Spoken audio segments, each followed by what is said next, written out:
Welcome to Awesome Movie Year, the podcast where we take a look back at an awesome year for movies, which is every year. I'm Josh Bell, film critic and writer, and I'm joined by my co-host. I'm Jason Harris, filmmaker, comedian, and this podcast goes out to the memory of those who made us laugh. The motley mountebanks, the clowns, the buffoons, in all times and in all nations whose efforts have lightened our burden a little. This podcast is affectionately dedicated. That's lovely, Jason. Way to read the opening text from I put the word podcast in there. You did, and that was clever of you. You are one of those mountebanks who can make us laugh, and we dedicate this podcast to you. I appreciate it. That Sullivan was giving me a little love, in 1941 too. Yeah, all the way from then to now, the love from Sullivan comes across. So we are talking about the films of 1941 in this season. And we're here at my pick, which is Sullivan's Travels from writer-director Preston Sturges, a tribute of sorts to film comedy, I guess we could say. And but more than just that, I think. I think it's a movie that it opens with that dedication, and it makes a big show of talking about how important it is to just have lighthearted comedy, but it itself has more on its mind than that. And I think that's one of the fascinating things about it. Yeah, I mean, we'll get into it. I think when it takes a more serious turn, it loses some of the luster, but it all ties together in the end. And it does show the value of laughing, Josh, which we all need to learn. Yes, we do. Lots of laughs in this film. Did you laugh out loud? Did you LLL, Josh? I might have. I've seen this film before, so as often is the case with stuff like that, comedy is surprise based, and even if you can appreciate the comedy of something, if you've already experienced it, it might not make you laugh out loud again. But I might have. It'd been a little while since I've seen this movie. If you've never heard Josh's laugh, it's wonderful. It's a little like, he sounds like a monkey on cocaine. It's very adorable. Thank you for just inserting that wholly unnecessary insult into this podcast about the joy of laughter. I just want monkeys to get off cocaine, Josh. Cocaine Monkey? Is that a film that you're working on? Me and Elizabeth Banks are doing the sequel to Cocaine Bear, and it's this time it all takes place at a zoo, and you can imagine what happens with their feces once they snort the yayo. Yeah, well, I'm sure John L. Sullivan would appreciate Cocaine Monkey, but it's not really the message. Joel McCrea plays John L. Sullivan, who is a successful film director of lighthearted comedies, but has decided that he wants to make a serious movie, and thus, given his privileged life, he's going to experience poverty, but the film studio is not willing to risk him, so they try to alleviate, they set up a team to kind of track him and make sure he's okay. And they're just like, hey, we loved Ants in the Plants 1939. Let's just make another Ants in the Plants. Was it Ants in the Plants or Ants in the Pants? It could be either. But I mean, Ants in the Pants is funnier. Ants in the Plants is more nature. Yeah. So, I watch it with the subtitles, as you know. When I watch my stories, I drink a nice glass of warm milk and put on them subtitles. And in the subtitles I saw, it said plants, but it's probably pants. Yeah, that seems more likely. That's what I thought I heard. But pants.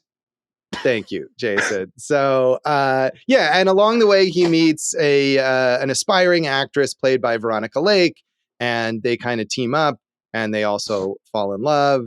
And it's full of, one of the things I love about Preston Sturges films is that it is full of unexpected swerves that basically at any time that you think, okay, here's what's going on, here's what this movie's about, here's how things are going to go, it switches gears. And he does that really well. And I love that about this. But ultimately, this is a tribute to the power of comedy in film. And that's how it ends up. That's right. Who needs a montage at the Oscars when you have this document showing it off? Yes, indeed. So This was one of two Preston Sturges films that were initially released in 1941, along with The Lady Eve.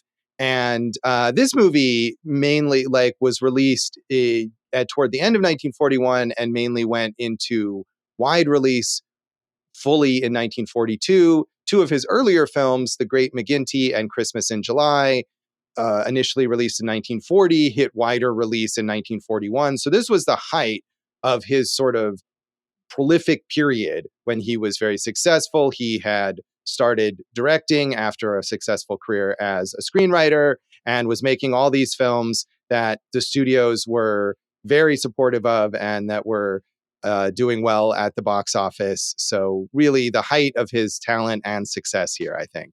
And all the awesome movie fans out there, you'll be happy to know, I think on a technicality now, we can do Christmas in July for our Christmas episode.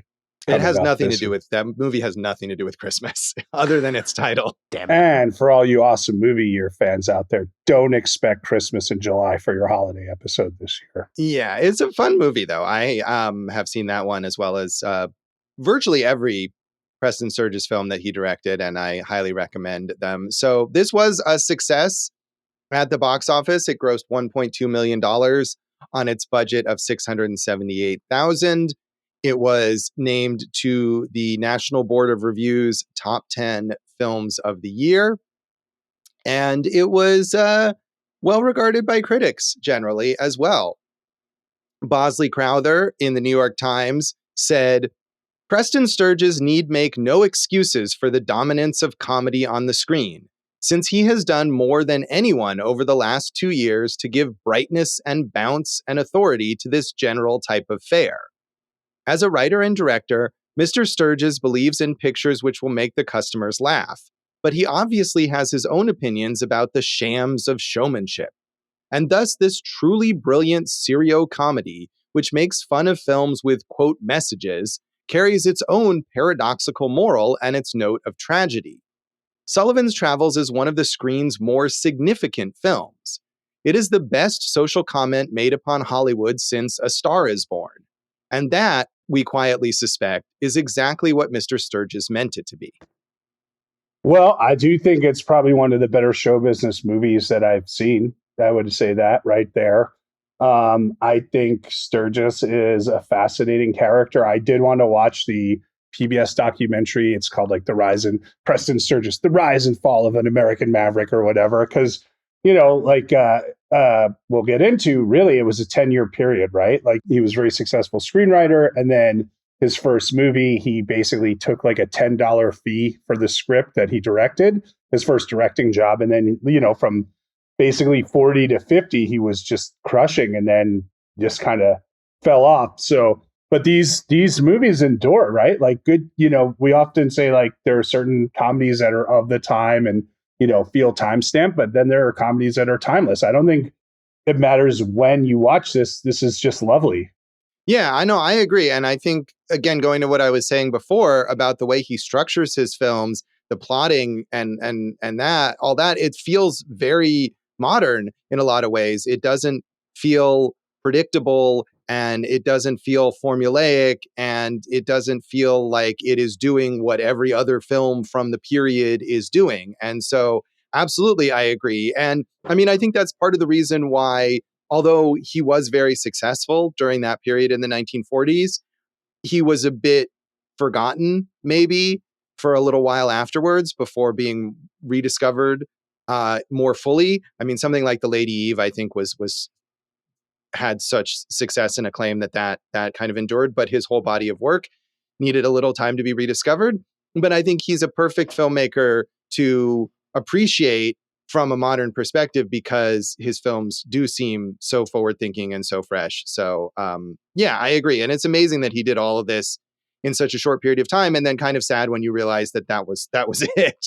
You know, is one of those, like, I'm sure when I'm not sure if this might have been the first Sturges film that I saw, but whether it was this or maybe the Palm Beach Story, I'm sure I was really excited to see more.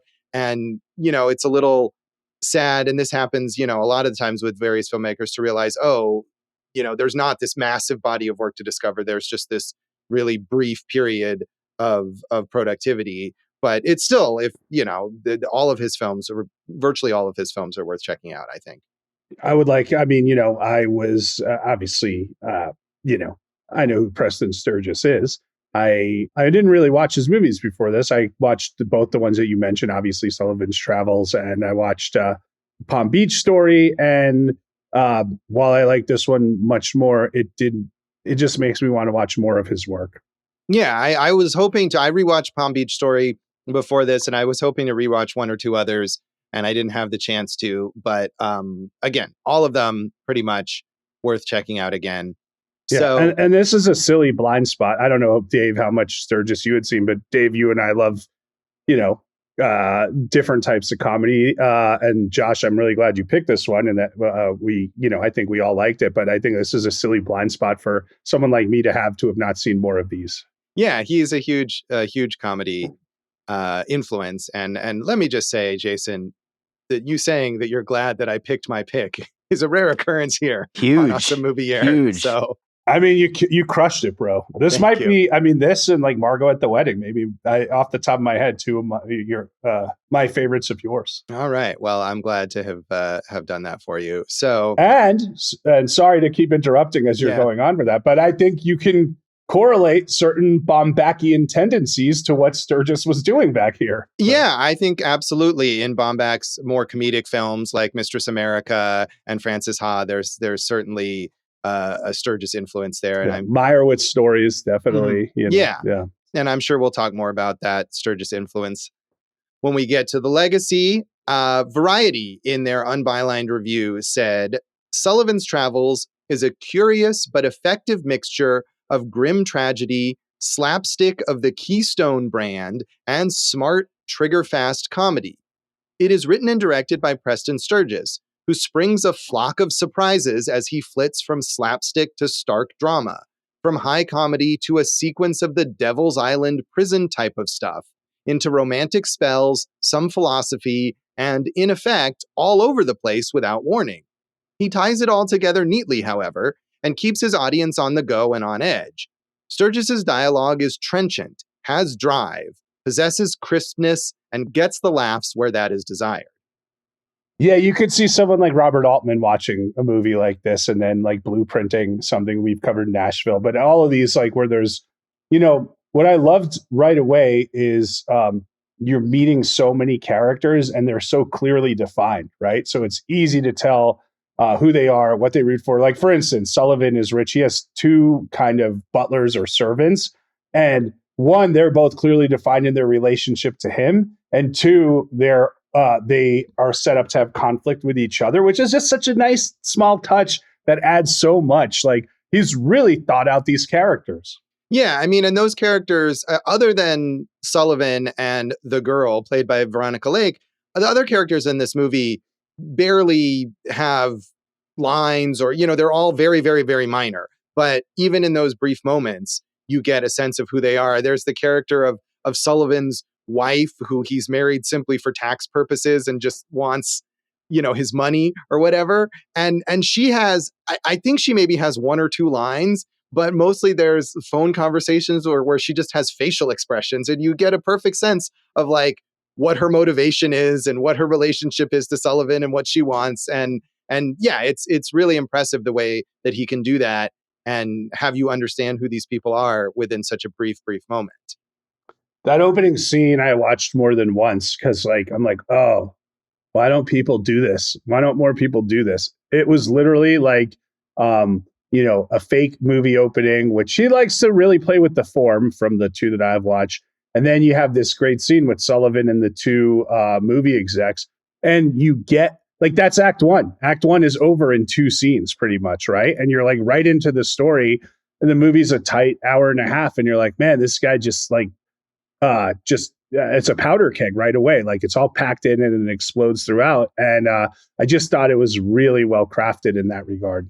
Yeah. And I think what Variety's talking about here, where in the hands of a less talented filmmaker, you could say, oh, this movie's all over the place. It does this, and then it does this. And then it's like, it's a comedy and it's a drama but Sturges really integrates that so well. And I think especially in a smart way to comment on his character, because the whole conflict for Sullivan himself is the idea that he's made these lighthearted comedies and now he wants to make a serious movie. And then he goes through this experience. And then at the end, he decides, you know what, comedy is valuable. I'm going to make a comedy after all.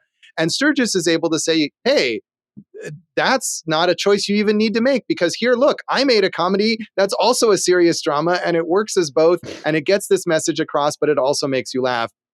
It's possible to do that. And he pulls it off. And to combine those forms, like you're saying, is one, not easy, but two, it's a risk to take even, right now.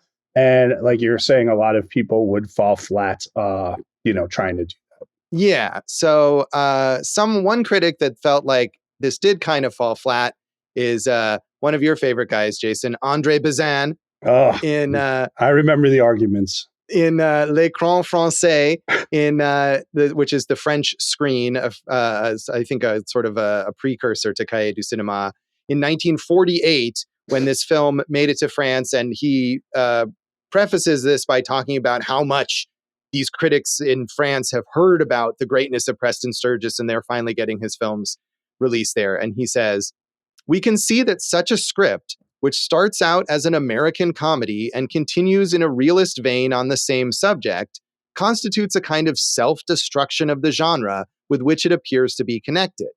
But instead of mocking the laws of the genre, Sturges makes their absurdity explode retroactively. If he justifies them in the end, it is only after admitting their untruth, and because this untruth is in the end a lesser evil. Then why does Sullivan's Travels leave us unsatisfied? It is because Sturges did not dare, or was not able, to play out the game that he had begun, and that he owed us. The tragic interlude does not, for directorial reasons, contain sufficient violence and authenticity. Several commercial conventions still slid in, and they contradict the nature of the scenario itself." I remember when Andre and I were sitting at La Tour de Jean, the oldest restaurant in Paris, and I kept saying, Andre, I think you're missing the point here. Give it a few years, you guys are going to be all over Jerry Lewis. This is right up your alley. This is good comedy that translates the world over. There's quick dialogue. There's some physical stuff. Andre, just give it a shot. But, he was just soaking it up in his Coquille Saint-Jacques, Josh. Yeah, that seems like a real thing that happened. But I think he does totally miss the point here. Like, the movie is dramatic enough in its dramatic interludes. And Jason, I know that you didn't necessarily feel like those all worked. But if we made it heavier and more serious and more violent, it would be too far off. I think that tonal mix needs to have there needs to be some, it needs to transition properly. It needs to be not too jarring. And I don't know if he wanted Sullivan to get beaten within an inch of his life. He did.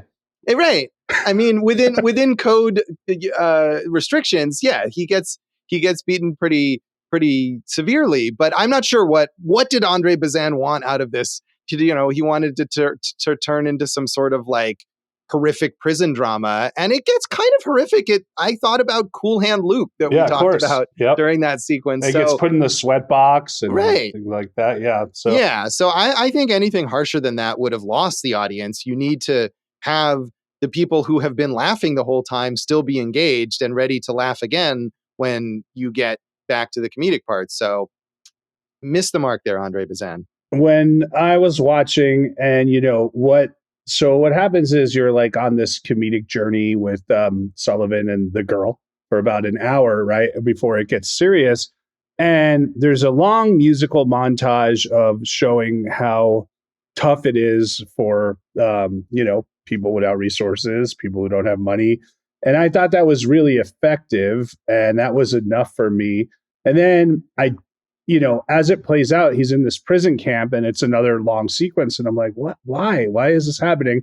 Of course, it all ties together and it kind of elevates it more when it does tie together. But to me, I thought one or the other there would have done the trick for me. I really thought, the commentary on economics and how we treat people, that was enough without the prison. But I do understand why that was in there.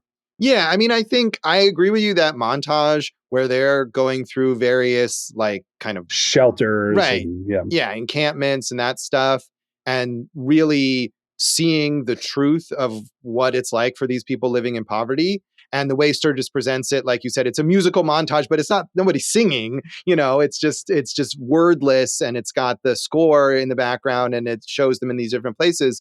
Really gives you the impact.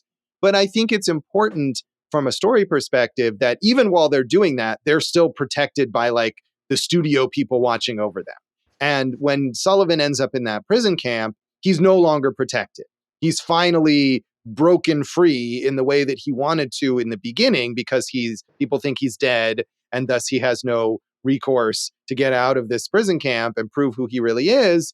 And it's awful. It's horrifying. He realizes like, oh wait, this is not what I wanted at all. I need to escape this as soon as possible. So I agree with you that it maybe feels a little too much, but I also think it's important for the journey of the character to get him to that point. Yeah, well, I mean, there's the catharsis moment, which I'm sure we'll get into, which only happens because of the prison camp. But I do think they could have, retrofitted that, so to speak, into like, we're gonna show movie night at the shelter and that type of thing, and you would have had the same emotional effect. But again, it's all good, baby. Yeah. So we were just talking about this, Jason. You hadn't seen this or any Sturgis films, but you got the chance to watch a couple. Yeah. So, yeah, no, I watched Palm Beach Story, which I know is your favorite. And we're talking about the ways he kind of moves away from traditional form. And I think in Palm Beach Story, that did not play to its advantage because the chemistry between Joel McCrea, who's fucking great in this and that, right? Yeah. Especially in this, I think what a performance here. And was it who was the Claudette Colbert? Claudette Colbert, of course. Like I really loved their chemistry together. So when they separated them for so long, it became frustrating to me because I wanted them together. And obviously, we see that here with Lake and McCrea. I mean, McCrea had such a bad experience with Lake, he refused to do movies with her for many years. But that doesn't stop their chemistry on screen. And, as a fan of like Linkletter and the Before series and stuff like that, you really see, the blueprint for something like that here. Yeah, they have great chemistry, and I think she's really good. And she had a lot of difficulties personally and working with people, but I've enjoyed seeing her in what I've seen, which is not a whole lot. But she is really good here. I do love the Palm Beach Story, and I had recommended that to you as my favorite Sturgis film. I watched it again. I also really love Claudette Colbert. I've seen so many films with her. I think she's brilliant, and Joel McCrea is also really great. That movie, I think maybe that was the one even more than this that really amazed me with the way that Sturges surprises you constantly. That is a movie that you never know where it is going from moment to moment. And separating those characters is part of that. And I can see how that would be frustrating. But I love that film. And I would have loved to just spend the whole week rewatching all the Preston Sturges movies. I did not have the time for a Ernest style marathon like Dave did. For me to watch the Preston Sturges films, but I'd be happy to get back. I mean, this was your chance. I did Lumet, Dave did Ernest. You could have done Sturges. So. Yeah. But no, I like I said, the best compliment I could pay it is, oh yeah, you moron, like watch more of these movies. A lot of them are hard to find right now. They're not streaming in a lot of places. So. Yeah, there's a few that aren't, and some of his lesser known films. I know when after I had seen almost all of the famous ones, or maybe all of them, I tracked down The Sin of Harold Diddlebach, which was the kind of flop that he made with Harold Lloyd that I think I watched on YouTube or something, and isn't very good. But even some of his better known films, I think, are not streaming at the moment, but all worth checking out. So, Dave, had you seen a Sturges film or this one before? I had not seen any of them. The only thing I knew of it was, and we'll talk about it later, but obviously the influence on the Coen brothers with Oh Brother, Where Art Thou? So I knew that this was the movie that came from. Right. So anything else you want to say about the background of this film, Jason? Josh, I have a question. Speaking of Sturges and McCrea, have you seen The Great Moment? Because that sounds really like wild to me. No, that's that and Sturgis's final film that he made in France are the only features of his that I haven't seen. And The Great Moment is the one movie from the 40s that's kind of an outlier because it's not a comedy. It's a serious biopic about the dentist who invented dental anesthesia, which does not sound very interesting, and I think is not very well regarded, but does star Joel McCrea in that. So I have not seen that. I suppose I would be curious to, but honestly, that's not one that I'm rushing to check out. So a few other things, Josh. Obviously, Sullivan's Travels influenced by Gulliver's Travels. Jonathan Swift. We love a good modest proposal, don't we, Josh? A modest proposal, Swifty and satire. We all know that. The other thing in that I think is really important, like I mentioned, Linkletter. We talked about Altman a little here. Sturges is kind of known as the first writer-director, right? Like, not to say that there hadn't been others doing that, but like the first like kind of auteur of like writing my own scripts, directing them, and seeing them from beginning to end. So that's awesome. Yeah, I mean, we just talked about John Huston with The Maltese Falcon, and he was also a writer-director, but adapting someone else's story there or working with co-writers, or Huston, I think, directed films later that he didn't write. But Sturges is that pure kind of writer-director that we think of now as having the creative vision from beginning to end. Josh, we like our lists and fun facts like that. Like you mentioned, I think it was a top 10 for whatever, the New York Times in 41, right? The National Board of Review in 41, yeah. There you go. A 2010 special issue of Trains magazine ranked Sullivan's Travels 25th amongst the greatest 100 Trains films.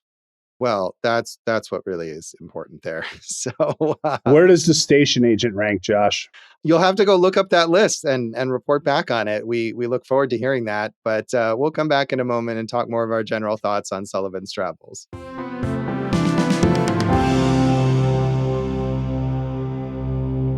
Welcome back to Awesome Movie Year. In this episode of our season on the films of 1941, we are talking about my pick, Sullivan's Travels from Preston Sturges. And I feel like we've already gotten into a lot of what makes this movie so good. But Jason, I know you were a little hesitant about the serious portions of this film. And I don't know, maybe we want to talk more about how that kind of plays out, because I didn't necessarily remember every detail of this film. And I think when it got to that serious part, especially when Sullivan is arrested and put in this prison camp, I was thinking, wow, this is more serious than I had remembered and is a little heavy. And there really is very little comedy. I mean, there's one guy that is kind of his friend in the prison camp who is a little comedic, but there's not much in the way of comedy for a decent stretch of this film. Yeah, I mean, and that's what kind of I felt like was jolting, right? Or jarring, because the first hour is so funny, right? So, by the way, Josh, The Train by John Frankenheimer, #1 on the Trains magazine greatest Trains movie list. That's important. Thank you. You're welcome. We did cover Butch Cassidy, which is #9 there. So how about that? So anyway, back to this film, Josh. So you get in it, and it's so funny, this scene right away with him. I want to make a serious movie, right? And they're talking about how his movies have played, and it played well here, it didn't play well there, and it goes, it died in Pittsburgh, right? And they go, and he goes, what do they know in Pittsburgh? And they know what they like, and he goes, if they knew what they like, they wouldn't be in Pittsburgh. And I'm like, That's so good, right? Just so good right off the bat.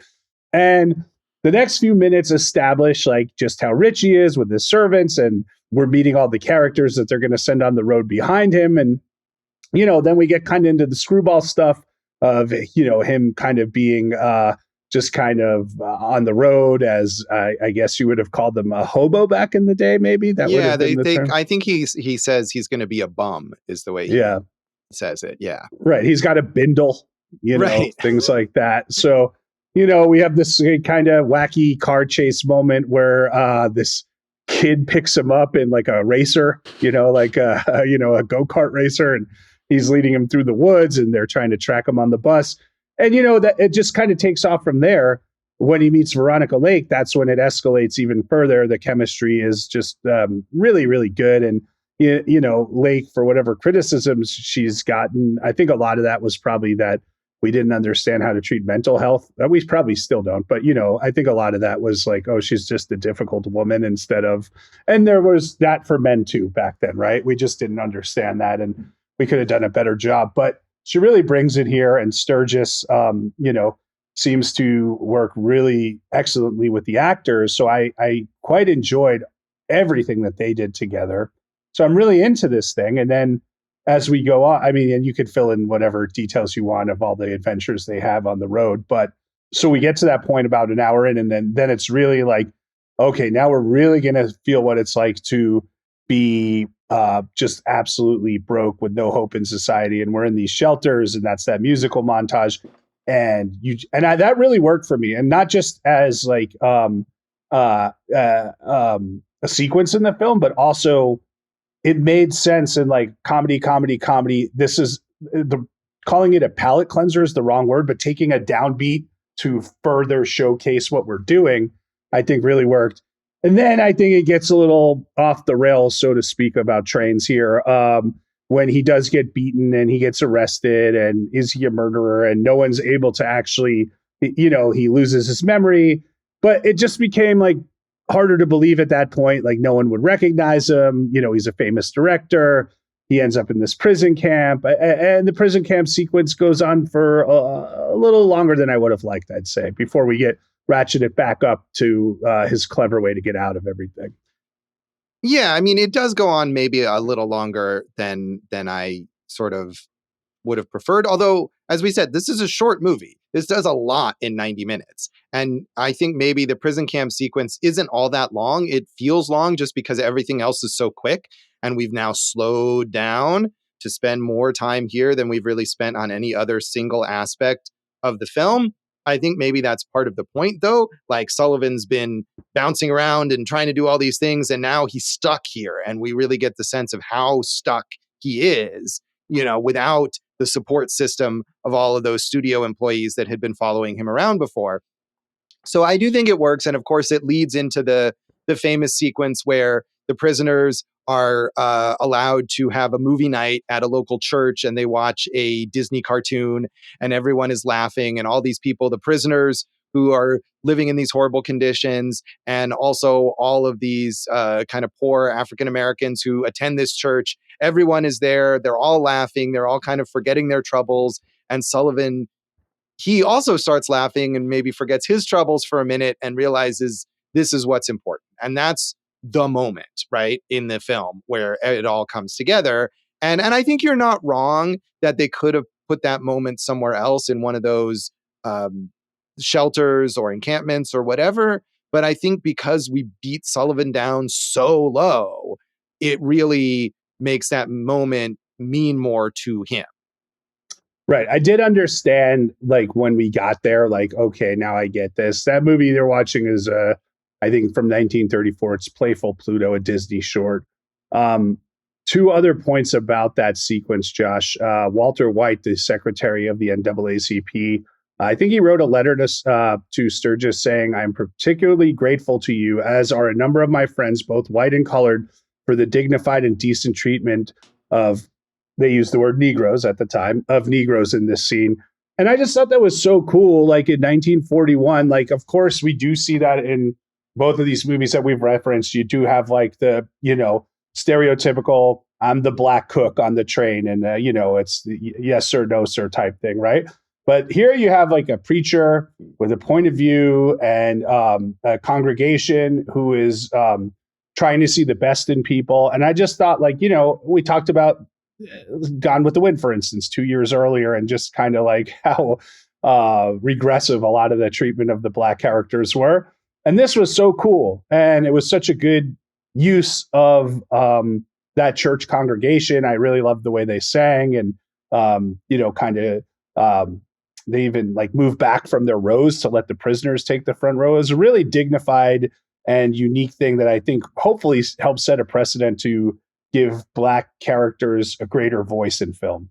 Yeah, I don't know if it did that necessarily. I mean, you watch films from this time period, and virtually any time you see a black character, it is just that yes sir, no sir servant which again, we see elsewhere in this film with the cook on the crazy bus that the studio follows him with. That character at least is not like the butt of jokes about race per se.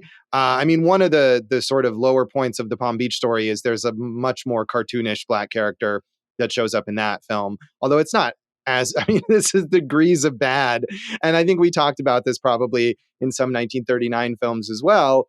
But yeah, I mean, the fact that those characters in the church are simply presented as like decent human beings is a very low bar, but at the same time, it is something that was rare in films from this period. And I don't know if it made a difference, because certainly you can watch more films from the 40s and see all sorts of very, very stereotypical racist characterization of black characters. But it is good to see that. And I think it also speaks to what Sturges is doing in that scene, where it's like, here's dignity, here is respect. This is what Sullivan is experiencing in that scene from both the congregation and the prisoners. And it's all thanks to coming together for the comedy of this cartoon. And that's important. So I thought what was going to happen, and look, I can't say it's a missed opportunity because it was 1941, right? But we have Sullivan the whole time, oh, your movies are great. They're just comedies. They don't mean anything. I got to do something greater, right? So I thought when they were going to watch a movie, they were going to watch one of his movies. And had they watched one of his movies and he saw everyone laughing at his work and how much joy it brought, I thought that was the catharsis that would have hit it home. And obviously this works well, but I thought that was a chance. That's where I thought it was going. And thinking it out, I'm like, that could have even been had a greater impact. Not that I wanted to tell Preston Sturges how to make a movie, but I think that thought process really would have really illuminated the character and his kind of psyche in an even greater way. Yeah, I mean, that's possible. And of course, we see at the beginning that film within the film, that's this kind of serious or semi-serious thing that he's made. At least we see just the end of it. But I wonder if Sturges, despite being as talented as he is, was wary of doing something like that. Because I feel like this is, and we've talked about this in other films, I don't remember which ones, but it's always risky to make a movie where your character is a great artist of some kind, whether it's a filmmaker or a musician or a painter or whatever, and you then have to show the art that they've made that you are saying is great, and the audience is like, wait a minute. So I think maybe Sturges is hedging his bets there a little, and I know initially he had meant to use a Charlie Chaplin film there and wasn't able to get the rights, and so he uses the Disney cartoon instead. But both Charlie Chaplin and Disney are things that are so widely recognizable to the audience, the actual audience for this film, that I think that makes the point maybe a little stronger. So I get all that. I do understand all that. At the same time, he's this prisoner. No one believes him that he is who he is, right? So what if he's sitting there and it's it's his rock bottom, and all of a sudden he sees his name on the screen in a film by John Sullivan, and he gives you that moment of like, how did I go from there to here, right? Two, we've already established that he's making light comedies, right? Sturges, obviously a student of film, I think we can agree on. So I do think he could have pulled it off, a Chaplin-esque style film, especially if we're going to rely on that physical comedy, right? Then we're just showing maybe more of that and the reaction of the audience. And I think just seeing the reaction of the audience to his work, and then having that same reaction of like, he's looking around like, oh, these people all love it. It is funny. And he starts to be able to accept his own work for its value. Personally, I think that would have upped it. But, that's just my dumb idiot opinion, Josh. Yeah, I mean, I don't know that it would have been worse. I don't know that it would have, like, I'm just not sure that there's enough of a difference that I think, oh, well, that scene didn't have like enough impact. It would have had more impact if they had done it that way. I didn't think of it. I understand what you're saying in terms of, like thematically or whatever, that it would kind of bring things together. But I think it works well the way that it is. I was thinking about the Dick Van Dyke film that we talked about, the comic, where they do all of these recreations of silent films. And I know when we talked about that movie, that was one of the things that we most enjoyed about it. But I think at the same time, you put that stuff against like an actual Buster Keaton or Charlie Chaplin short or whatever, and you can tell what's the fakery, you know? Sure. And so I think here it's almost better too. Again, I feel like it's almost always, as I was saying, when you make a movie about a great, supposed great artist, to not show what they've done. We can hear Hey, Hey in the Hayloft and imagine what kind of ridiculousness. And there's one scene, right, where Veronica Lake describes a scene from Hey, Hey in the Hayloft that sounds really ridiculously dumb. And it's better in our imaginations, I think. I mean, so to me, I could also say the opposite of that is like we have established this with that kind of fake movie at the beginning and the talk of his movies throughout. So I think there is a way to do it. I mean, look, there's example. You're right. Most of the time it sucks. At the same time, you get something like a Bowfinger and it really works, right? You know, so I do think Sturges has shown such mastery of the craft that he could have pulled it off. In the end, it's probably something maybe that never entered his mind, right? Because he was trying to do Chaplin in this. It's just something to me. I'm watching this character and I'm like, man, he's really, really, there's not much lower he can get. And then I feel like the upliftingness of seeing his name and people responding to his work really kind of would have buoyed that character a little more. Same time, we do get the point across, and like the beginning, he's able to really nicely wrap up the ending in like a scene or two. Right. Yeah. I mean, this movie is very efficient, and that's why I'm saying that like the length of the prison camp sequence is deliberate, and viewed from like the whole of the film, it doesn't bother me, even if maybe in the moment I was like, oh, this is a little long. I think it overall works very well, and we get back to some comedy at the end, and of course the reversal of he's now become so famous for his ordeal, and the studio is all in on the super serious movie he wants to make, Oh Brother, Where Art Thou? And now he's like, no, I'm not going to make that.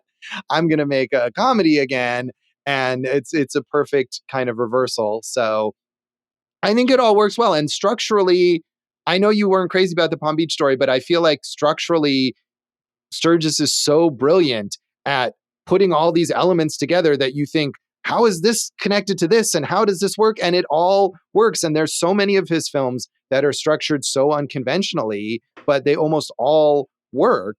And this is certainly one that works that way as well. I mean, that brings me back to Altman. I think you really see that kind of influence there. So I don't disagree with that. Also, the guy knows how to move a camera around, right? Like you get a lot of beautiful shots, some of that train yard stuff. Oh man, there's that scene where, he's trying to give money away and he's walking across the train tracks where he gets beaten. And like, it's a long shot. I think it's like a little high angle and you just see these kind of crisscrossing tracks and this man walking, and you kind of see, the oncoming train bearing down on him. This is the guy who stole from Sullivan, and it's a really striking sequence. So, this is sorry, Andre Bazin. This guy's got it. So. Yeah, and that sequence even gives you some suspense too, because you see Sullivan walking along again some sort of homeless encampment or something, and he's decided he's giving cash to all of these people, and he gives $5 to this one guy, and you see the guy kind of get this look like, hey, what is this rich guy doing, and where's all this money coming from? And he gets up and he's kind of slowly following, and Sullivan doesn't realize, and we're building towards, something bad is going to happen. And this is not a suspense movie in any way, but there's a little suspense sequence there right in the middle of the film that I think is done very well. Yeah, I mean, look, I think as an audience, that it's not Sullivan, but from a fully encapsulating the story to make the prison sequence make sense, they're covering all their bases to let you know how he got there. I was a little frustrated that he wasn't able to be like, hey, this is who I am. You can look it up. There's probably fingerprints of him somewhere, right? So I feel like during this time period, it was a lot easier to be mistaken for someone else. Yeah, get lost or hide or things like that. Yeah. But so that was a sequence I really did like, and I'm going to spoil it here, is so he's trapped in prison. He's supposed to be working at this camp for 6 years, and he sees, the newspaper that says he was murdered, and then it, finally dawns on him, oh, the way to get to people to know that it's me is to get in the newspaper. So he just decides to admit he murdered John L. Sullivan, right? And, they take his picture, and that leads to the reveal, hey, that's John L. Sullivan. That's where he is. We got to get him back. I thought that was pretty clever. Yeah, that was. And I mean, he's a famous director, but he's not an actor. He's not a movie star. He's not someone whose picture would have been on the cover of a magazine or something that people would have recognized. I do love also that he's in the prison camp for something that he did do, right? He really did beat up that guy with a rock, the train yard employee or whatever who was hassling him, and he was trespassing there. And even though he didn't murder anyone, he has been sentenced for something real. But of course, once he reveals that he's actually a famous Hollywood person, he no longer has to be in prison. Yay. So are you saying that Diddy should hit some people with rocks? I am saying that there are perhaps double standards for famous people. I mean, I'm not saying he should have rock smashed this guy, but that guy was antagonizing him. Right. I'm just saying that like the facts of what he was convicted for were true. We could argue whether he should have been sentenced to 6 years or whatever, but he really did do those things. And I thought it was funny, and I don't know if Sturges is commenting on that, but that his solution, it's not just, hey, I want people to know that I'm who I say I am and I'm not dead, but that if people know that I'm famous, I won't have to be in prison anymore. And, I just sort of like that aspect of it. That's how Dave's gotten out of prison a few times. That piecing it together's really helped him out. Absolutely. Yeah, you got to wear the piecing it together t-shirt while you're committing crimes. I think that's the way to do it. Oh, yeah. So, Dave, what did you like, or did you like this film? No, I loved this film. I thought it was really funny. I thought it was a great story. And I love the meta Hollywood stuff, and I love how all that kind of comes together. Funny enough, you guys spent a lot of time talking about the whether it was kind of redundant, like getting to the prison stuff after the montage stuff. I thought the montage stuff was kind of the part that was maybe a little unnecessary. Maybe chop it down there instead. But regardless, I didn't think it needed to be chopped down. I thought this movie was just a really fun time and a precursor to the kind of really funny Hollywood centric comedies that I've loved over the last 30, 40 years. Yeah, I mean, we mentioned Oh Brother, Where Art Thou? This is Coen Brothers, like, blueprint right here. The kind of talk back and forth and double speak and kind of slapstick stuff, and also the kind of chemistry you would want to see with two leads in a Raising Arizona or something like that, right? But sure. I think you can't say enough. Like, Joel McCrea is not really a name that we bring up all the time. Is the same way you bring up as a Cary Grant or something. And he worked almost exclusively in westerns for 30 years when he kind of settled down. I thought he just nailed this thing, man. He just nailed it. I mean, Veronica Lake is a well-known femme fatale, I'd say, and she does a good job here too. So I really like their chemistry, and I was quite fascinated by him. Yeah, he's great. I've seen a number of his westerns, and he was in a lot of comedies and stuff in the 30s and leading up to his decision to stick with westerns. And he's always very, very good. I think he's always welcome. He's a very good everyman kind of actor. We talked about Cary Grant or Jimmy Stewart or Humphrey Bogart, who we just talked about, who are all great, but are definitely all so well known that they're movie stars. Yeah, they're movie stars. They're always themselves. And McCrea was very successful, but he wasn't at that same level. And I think he's really good at disappearing into these like normal guy characters. And maybe that's why he also did so well in westerns, because they're just these kind of salt of the earth guys that he's playing there. I think so. I mean, Sturges works with so many actors over and over again, and we love that here. We talk about, he had his own company, and again, we're going back to the Coen brothers. Is it John Goodman or John Turturro or Buscemi or whoever, right? Like you build, Frances McDormand, obviously you build your kind of cast of players and you are able to really utilize them. Obviously McCrea loves Sturges. So it was nice that, these two movies that we keep referencing showcase that relationship really, really well. Yeah, a lot of the supporting players here who are in those small parts that we mentioned that are so well defined. And maybe one of the reasons is that all of those actors, or so many of those actors, had worked with Sturges before, and he knew exactly how to write a character that they could play and give a distinctive personality in a short amount of time. And they knew exactly what he wanted out of them. And so when you have that shorthand, it's easy to make those characters memorable in a brief appearance, I think. I think we did it, Josh. We have traveled the road with Sullivan quite profoundly. So should we rate this out of 5 ants in the pants? Yeah, or plants, either way. Either one, yeah. I give it 3.5, and I like. It's really good. I'd watch it again. Go watch it. Great movie. Yeah, I agree. I give it a 4 out of 5. I really like this. It's for me slightly below Palm Beach Story, but yes, watch it. And Preston Sturges. I mean, not that he is lacking in respect or credit anymore, really, but brilliant, ahead of his time. Virtually all his films.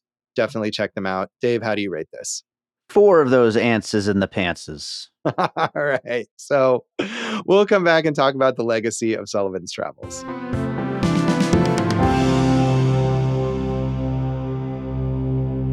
Welcome back to Awesome Movie Year. In this episode of our season on the films of 1941, we are talking about Preston Sturges's Sullivan's Travels, which was my pick. And we've talked a lot already about Sturges's overall career. As we said, basically his entire career as a director occurred between 1940 and 1949. He directed only one movie after that kind of burst of productivity, was really successful, and then basically fell off almost immediately. But to me, virtually every one of those films from that 1940s period, with the exception, like I said, of that film he did with Harold Lloyd, The Sin of Harold Diddlebach, which is interesting to see. And it's interesting to see a Harold Lloyd sound film, and he brought Lloyd out of retirement for it. But it's not great. And I haven't seen The Great Moment, but all of the comedies from that period, The Palm Beach Story, The Miracle of Morgan's Creek, The Lady Eve, The Great McGinty, Hail the Conquering Hero, et cetera, all really, really, really good. He was nominated for 3 Oscars during that period for his writing, and he won for The Great McGinty. So amazing to be so productive for such a short amount of time, but then again, kind of disappointing that he fell off so quickly. The Great McGinty is the first ever Oscar given for Best Original Screenplay. So that's pretty cool. That was his first movie, right? Too?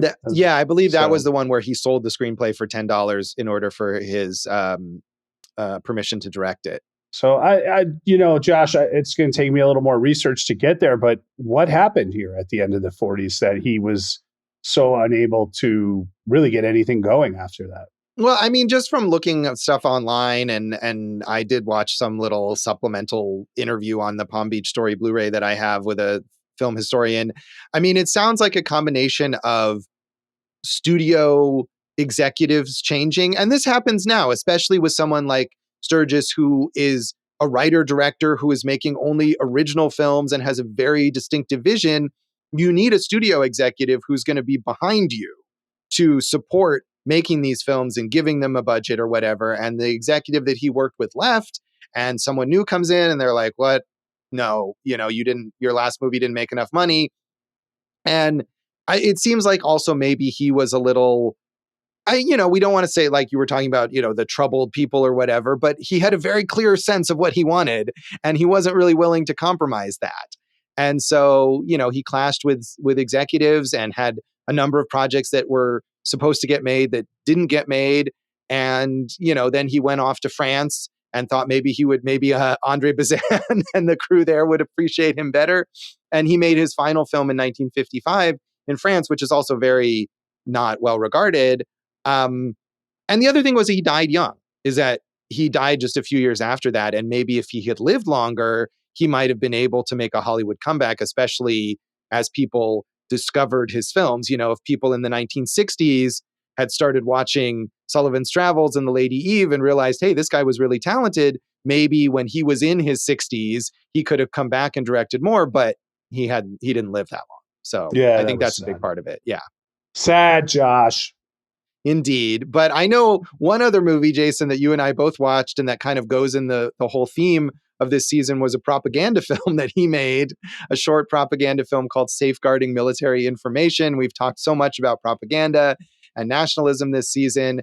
And it even in its 11 minutes where he has to make this very blunt point about loose lips sinking ships or whatever, he gets some fun little moments. And he's got Eddie Bracken, who was in a couple of his films, as this like kind of careless soldier who's talking to his girlfriend, played by Ginger Rogers, about the plans that are coming up. And there's some great visuals of all these ears like swirling around the screen as people listen in. And it's not like a great movie. It's just there. Right, but considering how bland it could be, and considering, for example, Target for Tonight that we just talked about, I think Sturges does what he can with something like that. Target for Tonight is the Waiting for Tonight of military propaganda films, Josh. That the song Waiting for Tonight? Nobody cares about that song either. So. All right. Well, that was I don't know what you want from me. Leave me alone. So okay. No, I mean, look, it's 40, whatever. What I found interesting about that is like he clearly had a budget to work with, right? He's doing it's an 11-minute short. And he's doing like ship explosions and things like that. So yeah, well, I think those might have been stock footage of actual explosions rather than staged.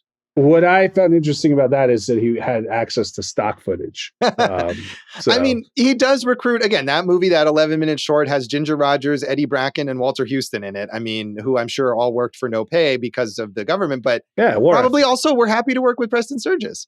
I think so. So, I mean, it's interesting how many people were doing that at the time. And now it's like, we got one of the Zucker brothers and maybe Dinesh D'Souza who will do that for our current cult leader there. So yeah. As we said, Joel McCrea, very prolific, never quite at the level of stardom of some other leading men, but in and he played leading roles in lots and lots of films, in comedies in the 30s and 40s, as well as in so many of those Westerns that he did later in his career. He worked well with Sturges in both The Palm Beach Story and that biopic, The Great Moment. And he also was very devoted to ranching. And that kind of went along with his image as a star of Westerns. And I always enjoy seeing him. He's definitely one of those actors that if I'm looking at old films on TCM or whatever and thinking, do I want to watch this? If Joel McCrea is the star, that's a point in its favor. That's pretty cool. I mean, if you're looking for something besides a Western, maybe go to Hitchcock with Foreign Correspondent. Yeah, also great. And he was, he may have decided he wanted to devote himself to Westerns, but he was very good in all these genres. He was good at suspense. He was good at comedy. He was good at the Westerns. He was good at drama. He had a lot of range there. Like I said, he's right on, and you could see him fitting nicely into the Coen brothers world too. Yes. Veronica Lake, like Preston Sturges, had this kind of burst of success in the 1940s. She became a huge star. She was a sex symbol. She had a distinctive haircut, perhaps the Rachel of its time, we could say. The Lakechel? I don't know how we would call it. I will say that I recently watched the Veronica. Right. I don't know if they called it anything like that, but I recently watched this film called The Major and the Minor, which is Billy Wilder's first American film with Ginger Rogers. And there's a bit in that movie where they go to a dance at like a girls' boarding school. And they say, oh, all these girls want to look like Veronica Lake. And they go into the dance and all these teenage girls have the Veronica Lake haircut with half the hair over one of their eyes, I was like, I'm proud of myself that I understand this 1940s pop culture reference. That's how big a deal it was, that it was this big joke in this Billy Wilder film. Josh, lots of work with Alan Ladd. That was a legendary screen pair. Probably most famous for The Blue Dahlia, would you say?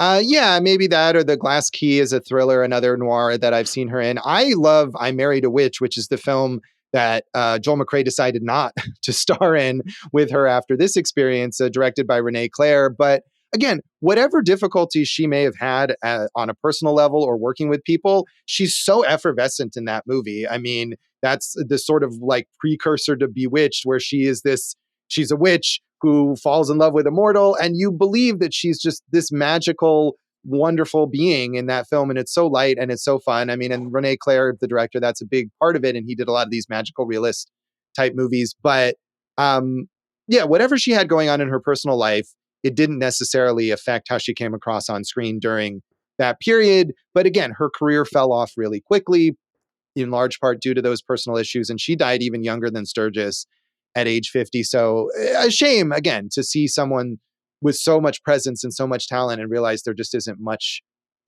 work that she was able to do. I had read she wanted, she always thought of acting as a temporary thing. And I think she was training to be a surgeon at one point. And I don't know if it was alcoholism or what got her, but it was something that got her there, Josh. Yeah, she definitely had troubles with alcohol. And I think that was a big part of it.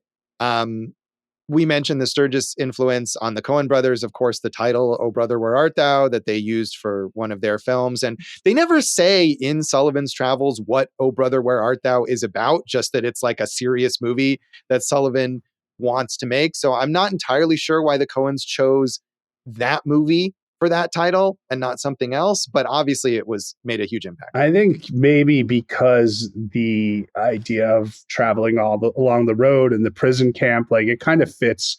I know it was a loose adaptation of the Odyssey, but all I can offer on that is do not seek the treasure. Dave, did you, I feel like you might have had some thoughts on the Coens connection. Well, I mean, that there was also a couple of moments in the movie, like the ending where she's like yelling at him. He's like, "What? You want to get married?" Like that was like Right Hunter. Yeah, that's right out of there. But it also reminded me of Crime Wave a little bit. The Coen's collaboration with Sam Raimi. There were some moments, especially when that kid in the car, the sped up car, that was like very cartoon like. A lot of just like out there ideas and stuff like that. But yeah, I love that. I did want to mention really quick, as far as influence is concerned, the next Mike Judge movie is called Automated Trucking, and it's about a young engineer who pitches a fully automated trucking system to a Silicon Valley billionaire. But to prove the technology's viability, has to go cross country with real truckers. That has to be inspired by this. It could be, and I could see Mike Judge being influenced by Preston Sturges as well. I mean, the Coens are so clearly like Sturges might be the strongest influence on the Coens, period. Oh yeah, it's for very sure. clear.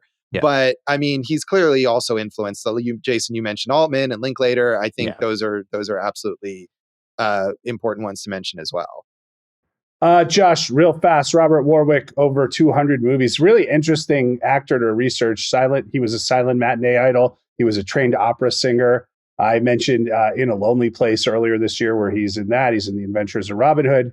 William Demarest, famous for My Three Sons, Academy Award nomination for his supporting work in The Jolson Story. And he also appeared with Al Jolson in The Jazz Singer, so that's pretty cool. Also, It's a Mad, Mad, Mad, Mad World. And lastly, Frank Pangborn, Josh, was in a ton of W.C. Fields movies. Yeah, and those are all members of that repertory company that we mentioned. And they're all if you watch a lot of movies from this period, Pangborn especially, I see all the time popping up as these kind of snooty guys. They're all very recognizable character actors from that period. But, I think like the Coens, he was able to recognize these character actors and the strengths that they had and wanting to put them in all of his films. And so those guys are all from that kind of repertory company that Sturges had. I think so. I think we have represented the Okay, let's wrap up the episode. That's Sullivan's Travels. And that's this episode of Awesome Movie Year. You can find us online and on social media. We're at Jason Harris Comedy on all the socials. I'm at Awesome Movie Year or Awesome Movie Pod. You can find not Awesome Movie Pod. That's out. I kicked that out. Just Jason Harris Comedy. Go for Jason. Awesome Movie Year on the things. Eat This Comedy all over the city. Jimmy Kimmel's coming back April 20th, probably by the time this is released. Trivia nights all of the time. Let's go. It's Jason's Travels. Jason's Travels all across Las Vegas. Harris Travels. We do get a brief Las Vegas interlude in this film too. Does this count as a Las Vegas movie then? Sure. I really don't think so. I mean, obviously nothing was shot in Las Vegas in this film, and they're like on the outskirts at some little lunch stand, and then they go right back to Hollywood. That's one of the kind of recurring bits in the early part of the film, that he keeps trying to escape Hollywood and ends up going back. But I did appreciate that we got the Las Vegas shout out. So I don't know if this counts, but it's a little bit there. A little bit. So you can find me at joshbellhateseverything.com, at Josh Bell Hates Everything on Facebook, at Signal Bleed on Blue Sky and on Letterboxd. And if you're on Letterboxd and you watch this movie or any of the movies we talk about on the show, we would love to know what you think. So tag your review with Awesome Movie Year. And you can check out our producer, David Rosen's awesome podcast, Piecing It Together. Check out Piecing It Together wherever you listen to podcasts and follow us on social media at Piecing Pod. Jason, what's in our next episode? Josh, we are going back to Japan, one of our favorite places to visit. For our foreign film, it's called Ornamental Hairpin. So tune in next time for Ornamental Hairpin, and thanks for listening to Awesome Movie Year. Thank you for listening to Awesome Movie Year. Make sure to follow Awesome Movie Year on Facebook, at Awesome Movie Pod on Twitter, and at Awesome Movie Year on Instagram. And if you like the show, review us and rate us with 5 stars on Apple Podcasts.